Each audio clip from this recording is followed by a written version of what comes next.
તમારું મારા કિચનમાં। આજે હું તમારી સાથે શેર કરીશ પનીર ભુરજીની રેસીપી। તો તમે જેવું રેસ્ટોરન્ટમાં પનીર ભુરજી ખાતા હોય બિલકુલ એ જ રીતનું ઘરે બનાવવું ખૂબ જ આસાન છે। તો ચાલો રેસીપી શરૂ કરીએ। તો હવે સૌથી પહેલા રેસ્ટોરન્ટ સ્ટાઇલ પનીર ભુરજી બનાવવા માટે મેં અહીંયા 3 થી 4 ચમચી જેટલું ઘી એડ કર્યું છે। અહીંયા તમે ઘીના બદલે બટર પણ લઈ શકો છો। બટર કે ઘીથી આ સબ્જીનો વઘાર કરવાથી તેનો સ્વાદ એકદમ સરસ લાગે છે।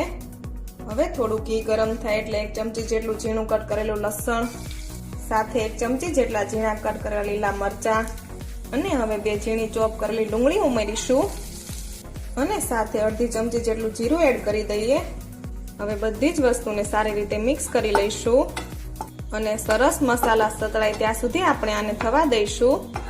ગેસની ફ્લેમ મીડિયમ રાખીશું। થોડો ડુંગળીનો કલર ચેન્જ થાય ત્યાં સુધી આપણે આને સાતળી લઈશું। તો 2 થી 3 મિનિટ જેવું થઈ ગયું છે અને તમે જોઈ શકો છો કે ડુંગળીનો કલર એકદમ સરસ ચેન્જ થઈ ગયો છે। બસ હવે આ સ્ટેજ પર આપણે અહીંયા 2 મોટી સાઈઝના ઝીણા ચોપ કરેલા ટમેટા ઉમેરીશું। સાથે આપણે આમાં થોડું મીઠું એડ કરીશું એટલે ટમેટા એકદમ જલ્દી કૂક થઈ જાય। તો ટમેટાને એકદમ સારી રીતે ડુંગળી સાથે મિક્સ કરી લઈશું અને 2-3 મિનિટ માટે ટમેટા એકદમ સરસ કૂક થાય ત્યાં સુધી થવા દઈશું। તો હવે આપણે ઢાંકીને 2 થી 3 મિનિટ માટે ટમેટાને કૂક થવા દઈશું। તો હવે આપણે ચેક કરી લઈએ। તો અહીંયા તમે જોઈ શકો છો કે 2 થી 3 મિનિટ પછી ટમેટા એકદમ સોફ્ટ થઈ ગયા છે। તો આ રીતે થોડા ટમેટા સોફ્ટ થઈ જાય એટલે ગેસની ફ્લેમને મીડિયમ કરી લઈશું અને 2 થી 3 ચમચી જેટલા ઝીણા કટ કરેલા કેપ્સિકમ એડ કરીશું। તો કેપ્સિકમ તમારી પાસે ના હોય તો સ્કીપ પણ કરી શકાય। કેપ્સિકમ ટામેટા કૂક થઈ જાય પછી જ ઉમેરવાના।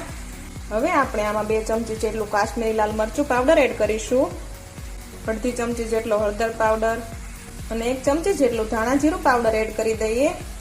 ત્યારબાદ આપણે આમાં 1/4 ચમચી જેટલો ગરમ મસાલો ઉમેરીશું અને સાથે સ્વાદ પ્રમાણે મીઠું એડ કરીશું। હવે બધા જ મસાલાને એકદમ સારી રીતે મિક્સ કરી લઈશું। તો હવે આ રીતે મસાલાને મિક્સ કર્યા પછી 1 થી 2 મિનિટ માટે થવા દઈશું, જ્યાં સુધી તેલ છૂટું પડે ત્યાં સુધી થવા દઈશું।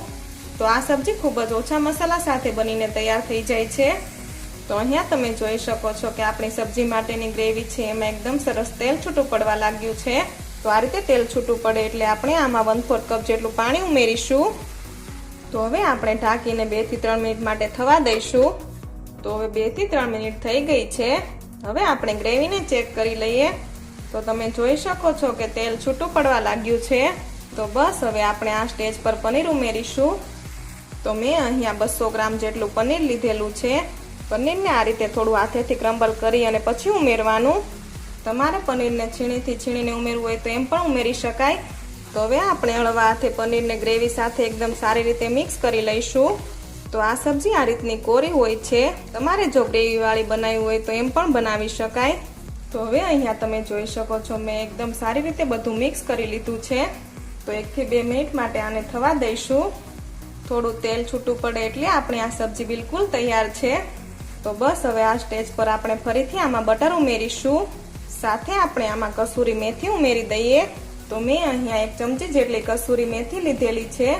કસૂરી મેથી પંજાબી શાકમાં ખૂબ જ સરસ લાગે છે, તો જરૂરથી એડ કરજો। તો તેને બિલકુલ સ્કીપ ના કરતા અને તેને લાસ્ટમાં જ ઉમેરવાની। હવે થોડી ઝીણી સમારેલી કોથમીર એડ કરીશું અને હવે એકદમ સારી રીતે બધું મિક્સ કરી લઈશું।